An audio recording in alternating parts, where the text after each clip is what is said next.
Welcome back to Aussie and the Pro, and today's episode we're just going to be going over a bunch of recent MMA basically news and what's been going on in the event that just happened on the weekend. So much to talk about. Yeah, there's the world's in shambles right now. Yeah, with this coronavirus, they canceled what happened with the Brazil card? There was news about the Brazil card. Oh, so the Brazil card's going to be held in an empty arena. Yeah. UFC Brasilia, Kevin Lee versus Charles Oliveira. No, that's Columbus. Isn't that Columbus? No, Columbus completely moved location. Oh, I see, okay. Brasilia is going to be an empty arena. Wow. Yeah, so that's the news for the upcoming UFC this weekend, and then the future UFCs at the moment look like they're all being moved to the UFC Apex Center in Vegas there, and it looks like it's going to be just like essential staff and stuff like that. So well, at least we're, like my biggest concern was obviously Tony Khabib, and yeah, what is this? It would have been the fifth time that the fight fell through. So it was almost like the fight gods were saying we weren't ready for a fight like this. They wouldn't do that to us again, I guess. But looks like it's happening though. So about damn time, man. So what did you? I know you probably watched the press conference. I watched the press conference. I watched a bit of it. I watched the highlights. I've honestly felt like, man, Tony Ferguson, bro, something's wrong with this guy's brain. I feel bad. Honestly, though, it is like more of like I feel bad for him because it's because you can see it the way he talks, his demeanor, like he truly believes like what he's saying though, which is kind of scary. Yeah, it was just it was just interesting when just the whole combination of everything. The guy had glasses. He had sparring gloves on. He brought a baseball. He had like motorcycle gloves. Oh, those are motorcycle gloves. Something shit like that. I thought they were sparring gloves. I thought they were just kind of like UFC gloves. But and then he brought the baseball, and they're like, "What's the baseball for?" And he's like, "I'm a hitman." And they're like, "Yeah, well, what's the baseball for?" And he's like, "So I can throw it at people if they try to run away from me." Yeah, and he turned his chair around at the press conference too.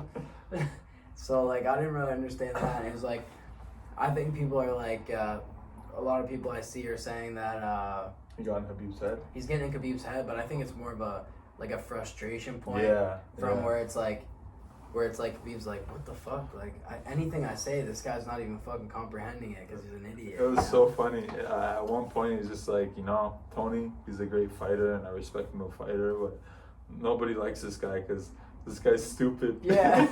Like, what else do you say after a while? Yeah. Like, no, you can only say so much to a guy who's sitting there tossing a baseball. For what reason? But you know what, man? I think that's what makes Tony, so scary too. Tony Ferguson, it's dangerous. Anybody you talk to talks about how this guy laps people on mountains when he's going for runs. Yeah. He's, after people are done sparring, he's still hitting the bag after people come out of showers in the dark. Yeah. So this guy is putting in probably 200% more than the average fighter. Just based on mental instability. So that's honestly, it's just like I feel like you got like the craziness in the mind of Khabib or Ferguson, and then when it comes to Khabib, you just got like almost like, well, 28-0, you got a guy who's clearly obsessed with winning and obsessed with victory, and obviously will do whatever it takes to achieve that. So I feel like that kind of makes this fight a perfect storm. Yeah, I mean, like, if I didn't see Kevin Lee bring Tony Ferguson down and kind of dominate him that first round with staph infection, I would think that Khabib would have a harder time. That's one of the things that I think, like, Khabib could just go in there and kind of ragdoll him. Yeah. You know what I mean? Like, not to take anything away from Tony. He's super dangerous off his back. I was watching training videos. Like, I was just watching all the... there's a bunch of guys who take video on AKA. Yeah. And like, one thing I noticed right away was his head placement. Yeah. So it looked like he was, like, attacking differently with his head, too, to maybe divert the the guillotine or a Dars or something like that. So...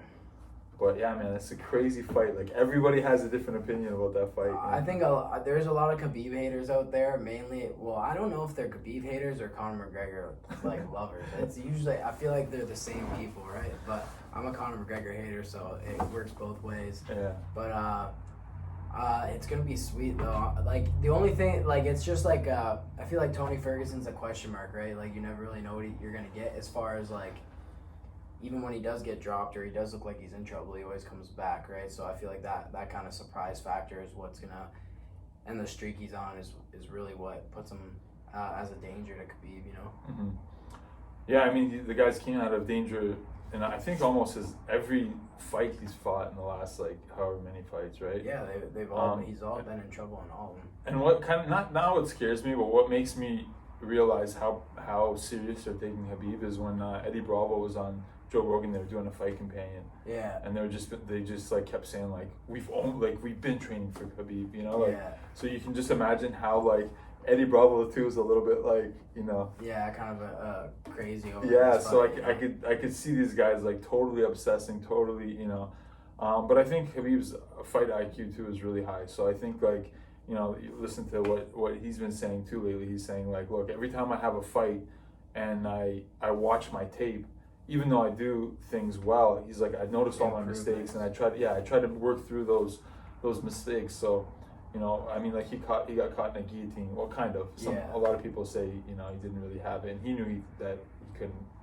You know that. Yeah, I don't think he was close to tapping. You know. But even those situations, like if he's learning from those two, then I mean, I think they know what they have to do. Like Javier Mendez and AK, they usually put in a pretty good strategy, and I mean, listen, the guys lost one round, and even that round wasn't a huge L. He got dominated anyway. It was more like almost like a rest, if anything. It was like almost like a stalemate round, if anything. But so we got that upcoming. We'll do like more of a bigger breakdown. I feel like coming up closer. Oh yeah, no, we're gonna that's gonna be like I think we're gonna have to go through the tape of. I've watched obviously Khabib's fight so many times. Yeah, I gotta watch more of Ferguson's fights. Same. But, I want to watch both of them again and just kind of like take notes and, you know. Yeah. So let's talk about the main event coming up this weekend between Kevin Lee. I don't really know too many other fights on the card if I'm being honest. But main fight is Kevin Lee versus Charles Oliveira. I think Kevin Lee is just like a super dominant factor in this for this fight. Like I don't feel like he really is losing out anywhere in this area. Mm-hmm. Yeah, it's interesting. Like, you know, a lot of people thought that fight versus him and Islam was gonna happen, and I think now they're getting Oliveira and Islam's gonna fight Alex Hernandez. Yeah. So I mean, I think they're giving him an opponent that's gonna be tough, but I don't think. Like, I think his last challenge was way tougher, right? Oh, yeah. Gregor Gillespie. Yeah, I thought Gillespie was just going to kind of, you know, stick to him and just, you know. Yeah, Gillespie was like 6-0 with 5 finishes in the UFC. He's just an animal. Yeah, every fight you watch of Gillespie's, he's just like wrapped around. Like, they can't even move, right? It's like a Khabib with like less damage almost. Yeah, like less ground and pound, but more like control. Smothering, you know, and control, Yeah, I think Kevin Lee is just overall much more solid fighter than Oliveira. Plus, I think his mental game is a little bit more sharp with Firas Zahabi. So, like, obviously, I think they're gonna put in like even the last fight, he was like staying low. Yeah. He seemed like he came in with more of a strategy and he was sticking to the plan, right? Yeah. That's what a good coach does. Even if like it's not totally there is a huge difference in coaching, or it's just his mindset being with a new coach, you know what I mean? Yeah. Even if that's what it really is, you know what I mean? He's coming in and he has the talent. That's the thing about the guy. Oh, the guy has super talented. He's super talented. He's still young. He's like, what, 26, 27? Yeah. He's still young. He's a young guy. He's charismatic. I think, I honestly just think he kind of gets too cocky and too confident and like... Yeah. You know, like maybe... I think it's almost like putting too much pressure on yourself when you're doing stuff like that. So it's like... It's kind of like, at that point, you know what I mean? Like, you're talking all this shit, but then you got to live up to that pressure you just put out there for yourself, right? And I met him in real life, and he's a really good person to talk to. And gonna be honest, didn't like the guy too much. He beat what was his name? Mustayev, Magomed Mustayev, or I can't even remember the guy's name right now, but a Dagestani fighter, and the guy broke his arm during the fight. And really? Yeah. And he like started talking shit like, oh, I could beat all these Dagestani wrestlers, and everybody from that, obviously, that's why Islam, everybody, that's why Islam and those guys still want to fight him. But so I didn't like him at all. Like I was just like, this guy's a loser, this guy's a bird. And then I watched him on Joe Rogan, and I was like, okay, this guy seems like he's more, you know, there's more to him than just the shit talk he does. And you gotta understand too, a lot of these guys, you know, not shit talking, but a lot of these guys get paid and get noticed when they talk more too, right? Yeah, so 100%. It's in their best interest. So I'm excited to see that, and I'm excited to see him fight. Kind of, you know, like he's taken what 3 L's in the last 4 or 5 fights. I I feel like it was like 2 or 3 in a row Tony, before the last win. He lost to Tony. He lost to RDA. Ferguson, and he lost to RDA. That's right. So I lost Ferguson, RDA, Ali Quinta, and Quinta. Yeah. Yeah. And then, but yeah, coming off a big win though. Possibly Huge one win. of the knockouts of the year, or if the not, it might be the knockout of the year. We don't know yet, but yeah, that was an amazing head kick. It was just like a nice right hand to left high kick combo. Yeah, I just think he'll be able to pull it off, though. I don't feel like Charles Oliveira is go like the at that. I could see Kevin Lee finishing the fight just because Charles Oliveira seems to kind of fold when he gets any of those big names. Mm-hmm. Seems to kind of fold. So I just think Kevin Lee is, especially physically, I think he's going to be a lot stronger and bigger. Yeah, no doubt. I don't want to reverse, but yeah, there was a lot of crazy stuff that happened this last weekend. Yeah, last weekend. So we had Israel Adesanya versus Yoel Romero. And then we had possibly one of the worst title fights of all time with one of the best title fights of all time with the co-main event with Zhang, Weilli, and Joanna. So we'll start with the bad fight first. So I seen like a lot of like casual. I want to hear your fans, opinion because I have opinion. a lot of casual fans hating on it and stuff like that. I'm not too torn on the decision because I don't feel like either fighter, no matter who would have won, I would have been like, oh, whatever. Like, nobody did a significant difference in the fight, in my opinion, for anyone to be like, oh, fuck, he didn't deserve to win. Yeah. Well, they both fought, in my opinion, like pretty shitty, so it doesn't really matter. And some rounds are so close, I don't know how you give it to either fighter. 4 punches. Yeah, like you literally, it'll be like, I think the third round combined, they had like 7 or 8 punches or something like that landed. So yeah, just absurd. Yoel Romero didn't throw a punch for the first 3 minutes of the fight. It was crazy. Sat there like with his, yeah, you know. he kept saying he's gonna do the Joe Frazier. That's what he kept saying in interviews. So it is what it is, man. Yoel Romero is a character, but he had an opportunity though. Like he had an opportunity to seize the day. You're fighting the champ. Like, I don't believe that judges should score to beat the champ, but when it's that close and you're like, you know, you have an opportunity, it's probably his last opportunity. I know this is something everybody says, but yeah, I couldn't believe that he, you know, we know he's a counterpuncher and we know he kind of likes to like, you know, move slow, then explode. And I think obviously, you know, City Kickboxing was ready for that. Yeah, they knew not. And well, the amount of fights that Israel Adesanya has in kickboxing and everything, like he's kind of seen every kind of like play. You know what I mean? How people are gonna, and every body type he's fought. I'm sure he's fought explosive short guys before in his career. Well, he fought Whitaker, he fought Gastelum, he fought a lot of guys that were kind of maybe not as powerful as Romero, but But I mean, like even the 80 kickboxing match, I'm sure he's come across someone similar to Yoel as far as like punching power and like explosiveness and surprise factor. You know, it was interesting too because the first exchange they had, Yoel caught him with a left hook. A nice left, nice overhand. That was hard. Like I think right away Israel's like, okay, I need to counter. You know, he was trying to bring the fight to him a little bit, and then I think that's when he started countering. He kind of like let off a little bit, started using some kicks. Yeah, the leg kick. Honestly, if there was anything in the fight that was significant, it would have been the leg kicks, you know? But the one thing I didn't like at the end of the fight, which was it was Israel Adesanya's post-fight speech was a little cringeworthy, in my opinion, just because he said, like, he's like, oh, look at his leg, it's effed up, his leg's effed up, he's going to be walking funny for a week or something like that. And I'm like, well, man, it doesn't matter what he feels like next week. It matters what he did in the fight. And sorry, but the leg kicks didn't really look like they affected him much in the fight. They didn't change the way Yoel was acting. Well, the guys made it steal, right? Yeah, but so it was just kind of like, all right, yeah, you landed a lot of strikes, like you put the numbers up, but I mean, like as far as like significant damage, it didn't show in the fight at all. The leg kicks, you know. I think Israel even got a suspension after the fight, so he may have broke his foot or something. Hand or something.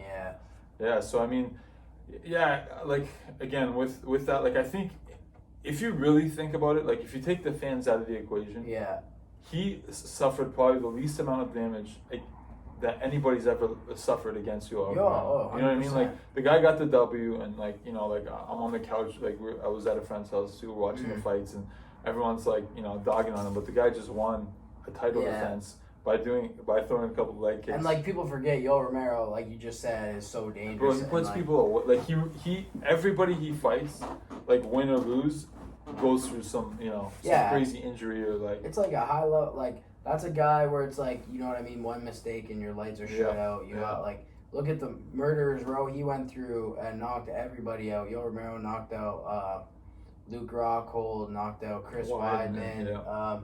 Who else? Tim Kennedy. One of his debut, Clifford Starks, the flying knee, has 2 flying knee knockouts. Like, the guy's just a savage, and this guy is a wrestler.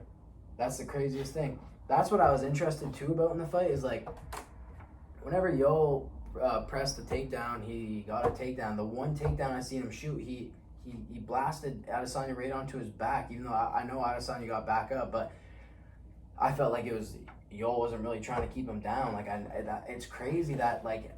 This is the thing I don't understand about his fight IQ is like so bad. I don't understand that. At such a high level. Okay, even if you're like, you know what, my strength is wrestling. I love striking. Why wouldn't you do it for at least two rounds? Yeah, like, just try to win the fight. Exactly. Like take him down 2 rounds, maybe tire him out. You know, like it's kind of crazy to me when a guy like that. And I mean, like, he's super successful too on his feet, you know, Yoel. But I'm just saying, like, when there's a fight, exactly. When there's a fight that's that close, I think, like, he did it the first round against Whitaker. He kind of took him down and like, you know, like put him up against the fence a little bit. Especially someone like Adesanya, that's gonna weigh his arms down a bit. That's gonna make him tired. It's gonna make it hard for him to strike, you know. But Yoel's had gas tank issues in the past, so I think that's probably a big thing when it comes to wrestling with him, is that he might fear gassing out. Well, he is 42 too, so I'm sure his athleticism isn't where it was. Guy says he's gonna fight another 10 years. Yeah, apparently he says he's gonna beat Bernard Hopkins, so we'll see how that goes for him. But overall, not too torn on the decision. You know, I think it's better off that Adesanya won just for the future of the division. I actually didn't even watch your prediction. So we did have a video kind of lined up, but we just couldn't get out in time for the fight. Yeah. So I had actually predicted. I thought Weilli Zhang was gonna win by knockout in the first or second round, and I thought Adesanya by decision. So I literally had the exact same prediction. I thought knockout for Weilli Zhang, and I thought Adesanya by decision. So so going on to the women's fight, I don't even want to say it was like it was the best women's MMA fight of all time. It was one of the best MMA fights I've ever watched. It was crazy, all time. Man. It was like, I couldn't believe the toughness of the 2 women, and it was like, for me, Joanna's been my favorite of women fighter of all time since the first Claudia Gadelha fight, before she won the belt, and she surprised me based on like her past performances of late, and it just felt like almost like her drive wasn't in it anymore. So when I seen her in that fight, I had money on Weilli Zhang to knock her out, like I bet online. So I was like hoping for Weilli Zhang to knock her out, and that's what I truly thought would have happened. The prop was pretty good, and so I bet that, and then Joanna came out in the first round, guns blazing, and was piecing her up right off the bat, and I was like, fuck. I was like, where was this Joanna? You know what I mean? Like, where was this Joanna against Rose? You know, like, where was this Joanna against Valentina? You know, I felt like it was like she just came out with a fire under her, and she really wanted to win, you know? And they both got, like, what chins they both had, man. Yeah. They both took so much money, and foreheads. Yeah, and foreheads, yeah. Fuck. Biggest forehead in MMA now. Oh my god. That was like, that thing had bounce to it by the end of the fight. Like, literally, it was like jiggling. It was crazy. I was honestly afraid that it was going to pop or something. I don't even know. Honestly, I don't even know the science behind those. I think it's something like when the skin separates from the fucking bone or some shit, and it just fluid builds up. I don't even want, because I feel like it's the same thing as like a cauliflower ear, but like on your head almost, you know, like it's crazy. But how'd you score the fight? I had a 3-2 for Weilli Zhang. Yeah. 100%. It was absurd. I was some of the people's scoring online, because that fight I watched really close because I had money on it, and I didn't take my eyes off the screen once, and I feel like I'm a pretty fair judge, especially like Joanna being my favorite fighter and having money on Zhang. I felt Zhang won the first, third, fourth. or no, first. It was either the first, the third, and the fifth, or the first, third, and the fourth. It was something like that. But I had her up 3 rounds to 2, and I felt like each round won by each fighter was pretty decisive on either end. Man, I was so mesmerized by the fight that I couldn't even I was like, kind of like what you said about the Israel Romero. Like if the fight torn on it. No, if the fight went either way, I would have been like, hey, they both they both went out there and showed like warrior spirit. Nobody backed down. They both brought it. Like Weilli through heat. Joanna was super technical. I just couldn't believe Joanna surprised me more in that fight than Zhang did. In my personally, they both. I was expecting more from Zhang a little bit. I thought because I seen her train in real life. Like I seen her train in person. I've never seen a female hit that hard in my entire life. Like her cracking on the pads, I was like, it was something I've never seen before. So I was like, that is on it. Like she's gonna knock her out. It's impossible if that girl lands on Joanna's chin that she can't knock her out. Especially after the first Rose fight, where it was like if you blew on her chin, she was getting knocked out. It's just crazy. It's literally a night and day. Like she showed up that night and was ready to fight. Yeah, I think Weilli Zhang. I feel like she never really connected hard. You know what I mean? Like she did rock Joanna a few times. She where did. It was like her legs were buckled a little bit, but she never hit her like, I don't know. It was kind of like when when I rewatched the Dominic Reyes versus John Jones, where John Jones is slipping a lot of the punches, and he's like just out of the way, just out of the way, right? So she's still getting cracked, but it's not full impact. Where I think some of the other fighters were more stationary, and she just connected through the elbows and knees, like. But yeah, I was expecting she obviously probably one of the hardest hitters. And so I thought for sure first or second round, to be honest. Yeah. But that fight was incredible. Like I couldn't even score it because I was like so just like oh my god, like this fight's insane. I'm kind of glad it didn't end in a knockout. It was worth losing the $230 because I got to see. What do you win on 230 for?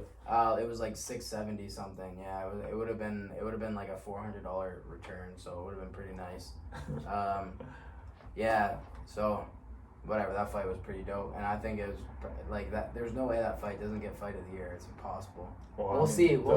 Tony and Khabib could be a fight of the year. It's an early year, and look what happened after Israel Romero. Like right away, Dana White saying like Paulo Costa. Was Paulo Costa wearing makeup?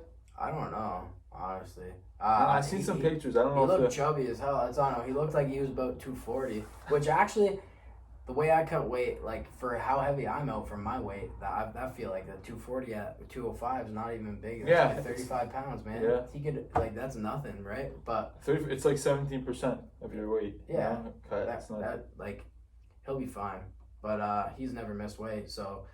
I watched all his fights. I watched all his fights after that fight. Yeah. And I was just like he doesn't obviously he's not landing on the button. Not super precision, but man. I just think the difference between him and Romero is the forward pressure. 100%. That's the biggest difference, and I think that Adesanya's going to have a little bit more hard time with that. The thing is, I think so too. Adesanya likes to sit back and counter too at the same time. Exactly. So I think they kind of play both into each other's styles. I feel like that one's going to be a lot harder to have a bad fight.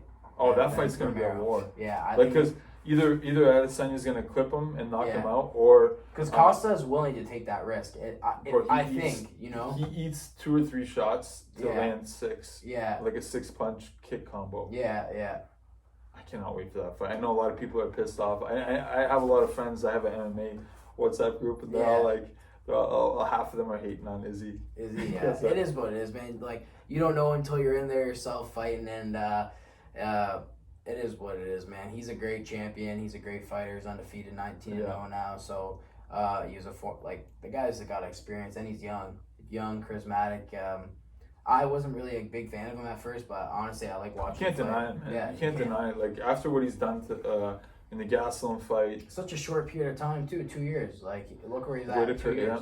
Nuts. So, I'm excited for that. It's going to be an awesome fight. And then, but we'll see the future of the UFC and sports in general this year based on how this coronavirus plays out. Because they're shutting down the public aspect of the event so far.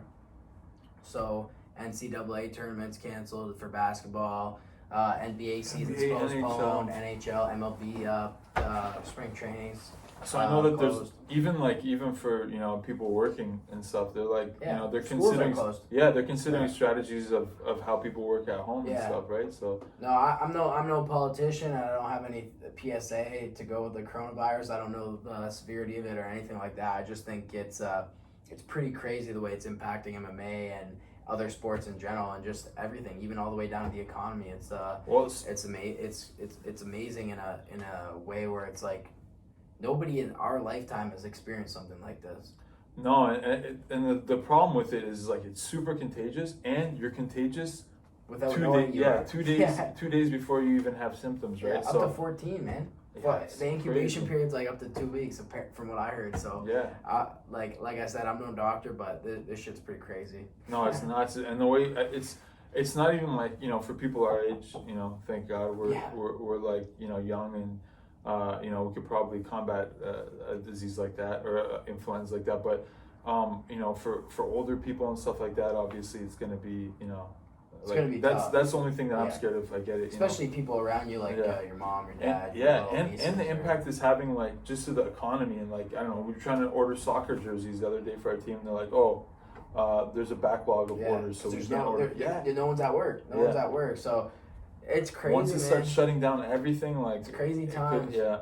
Honestly, people are fighting over toilet paper, man. Yeah, literally. I was at the grocery store today. 9 out of 10 people in line were just stacking up on toilet paper and water. But I don't get what are these people gonna do? Like, it's not like they're shitting every hour on the hour or something. Yeah, like it's not even like if this was a diarrhea thing, I can understand. But it's like cold like symptoms. No, it's like worst comes to worst, fucking go take a shower, buddy. Like what the fuck? I don't understand. But that's the thing that you choose to grab. Like, oh fuck, who cares if we have food? We need to wipe our fucking ass.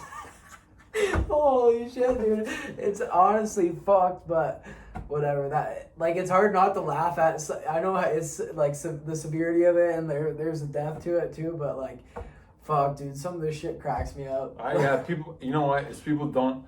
Like, I think most people are probably getting their news from Instagram memes. Oh, 100%. Shit like that, right? So I think that's why you have all these people just overreacting. But the way I see it, too, is like some people who actually might need toilet paper in their house are probably going there to make sure they actually do have it before all these motherfuckers go in there and take it all. You know what I mean? Like, fuck, regular people still gotta wipe their ass, too. Goddamn. Once we got a bidet. Yeah.